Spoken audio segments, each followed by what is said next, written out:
Mesdames, Messieurs, chers compatriotes, au moment où va démarrer, dès lundi 29 septembre, l'année académique 2014-2015, il me revient le devoir de m'adresser à vous, élèves, enseignants, partenaires sociaux, et vous tous, membres de la grande famille de l'éducation, pour vous exprimer mes vœux de bon retour de vacances et de bon début des cours. En 2009, le président de la République, chef de l'État, son Excellence Ali Bongo Ondimba, a été élu sur la base d'un projet de société qui prévoyait de nombreux axes devant guider l'action publique au cours de son mandat. Pour ce faire, il a proposé au peuple gabonais une vision nationale, celle de faire du Gabon un pays émergent à l'horizon 2025. C'est pour coller à cette vision du chef de l'État que le ministère de l'Éducation nationale a convoqué en mai 2010 les États généraux de l'éducation, de la recherche et de l'adéquation formation-emploi. Ceux-ci ont débouché sur plusieurs recommandations, dont des réformes initiées au niveau des examens contenues dans la loi 21/2011 du 14 février 2012 portant orientation générale de l'éducation, de la formation et de la recherche. Cependant, certaines des dispositions de cette loi, notamment celles relatives aux examens, ont été querellées. C'est ainsi que le chef de l'État, garant des institutions et de la paix sociale, a décidé d'en suspendre l'application. Aussi avons-nous été emmenés, dès notre prise de fonction, sur instruction du chef de l'État et après une large concertation des différents partenaires sociaux, à mettre en place plusieurs commissions ad hoc pour réfléchir sur l'ensemble des problèmes qui minent notre système éducatif. Tenant compte de l'urgence du moment et dans le but d'assainir le climat social, ces commissions ont formulé un certain nombre de recommandations, parmi lesquelles le retour à l'organisation de tous les examens nationaux tels qu'ils se déroulaient par le passé, le retour des formations continues et des stages professionnels pour le personnel de l'éducation nationale, le retour des passerelles de formation entre l'enseignement du premier et du second degré. Aujourd'hui, il nous plaît de constater qu'à la suite de cela, mais également grâce au dialogue franc et direct que nous avons pu établir avec les partenaires sociaux, les enseignements sont arrivés à leur terme et les examens nationaux se sont déroulés normalement, en dépit de quelques incompréhensions relatives à l'interprétation des textes. Toutefois, cet état de relative satisfaction ne doit nullement nous conduire au triomphalisme. Bien au contraire, les défis dans le monde de l'éducation sont nombreux et pressants. Les effectifs pléthoriques, le manque d'enseignants notamment dans les disciplines scientifiques, la déperdition scolaire, la résurgence de la violence en milieu scolaire, le retard dans l'attribution des postes budgétaires aux nouveaux enseignants, la non-généralisation des préprimaires dans tout le pays, le constant retard dans l'exécution du calendrier scolaire, la lourdeur des rythmes scolaires. Tous ces maux, vous vous en doutez, nécessitent des réponses pertinentes et urgentes. Malgré tout, des efforts ont été fournis pour résoudre partiellement les problèmes du monde de l'éducation. Ainsi, au plan des infrastructures, l'Agence nationale des grands travaux a livré au cours de l'année 2014 182 salles de classe équipées en tables-bancs et bureaux, représentant une capacité d'accueil supplémentaire de 9000 places, dont 150 pour Libreville et ses environs, soit 7 500 places. Aussi, 4 nouveaux établissements du secondaire vont-ils ouvrir leurs portes à la rentrée 2014-2015. De même, le site du Stade de l'Amitié, qui abritait provisoirement le lycée d'Angondjé, va être libéré et le lycée d'Angondjé fermé pour compter de la rentrée prochaine.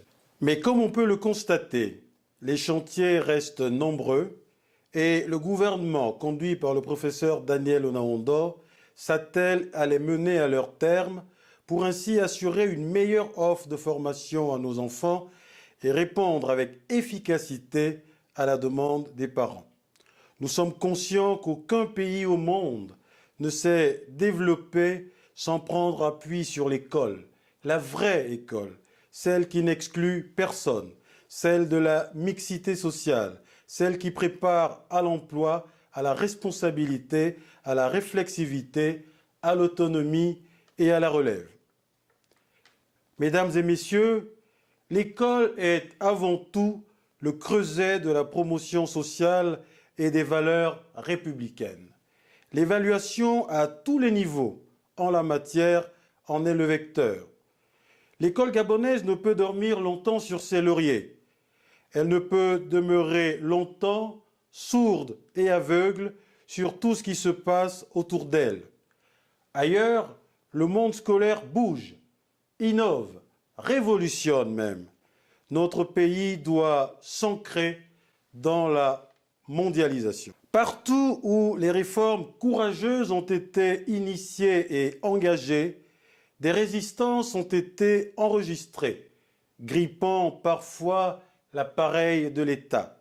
Cependant, il vous souviendra que tout le bien tiré des sciences aujourd'hui est la conséquence heureuse d'une rupture douloureuse opérée par certaines nations.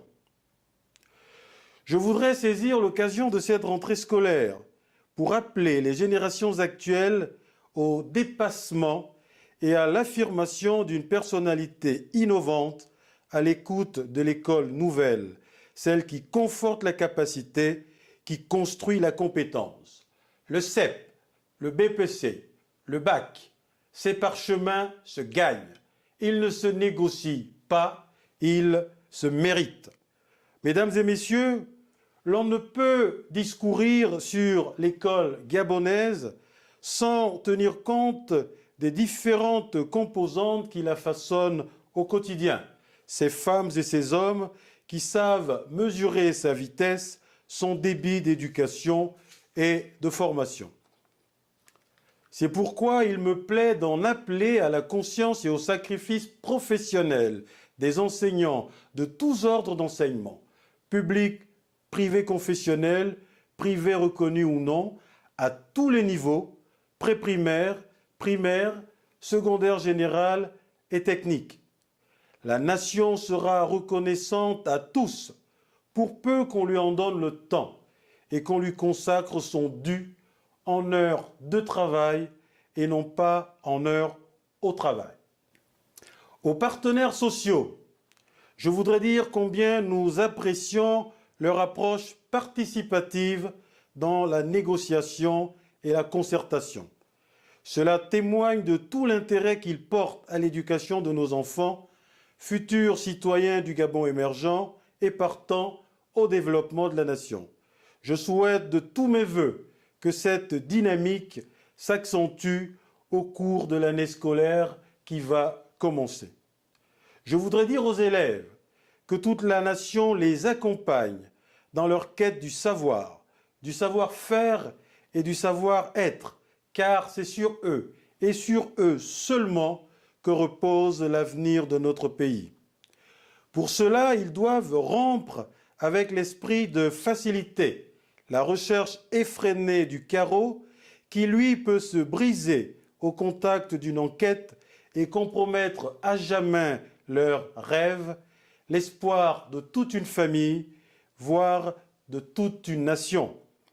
La promotion sociale de chacun d'entre eux tient au sacrifice personnel à consacrer et non aux facilités à offrir. Les parents d'élèves sont eux aussi, plus que par le passé, interpellés et invités à devenir de vrais partenaires de l'école d'aujourd'hui, car ils constituent un maillon essentiel de la chaîne. À tous ceux qui ont la charge du management des établissements scolaires, l'État exigera davantage de résultats. Les équipes de direction composées des chefs d'établissement et de leurs adjoints, des surveillants généraux et autres personnels doivent apprendre à travailler en toute collégialité pour mériter ensemble la confiance placée en eux par les plus hautes autorités.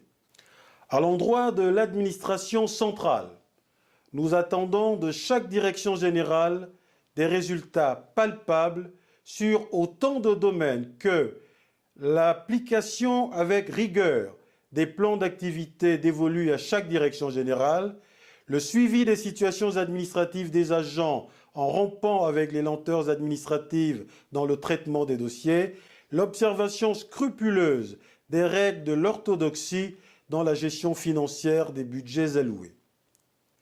Mieux, nous exigeons de l'ensemble des personnels de l'éducation d'être des modèles pour nos enfants et pour les parents d'élèves, par la courtoisie dans la réception des usagers, mais également d'adopter des comportements responsables, donc prompts à servir les usagers.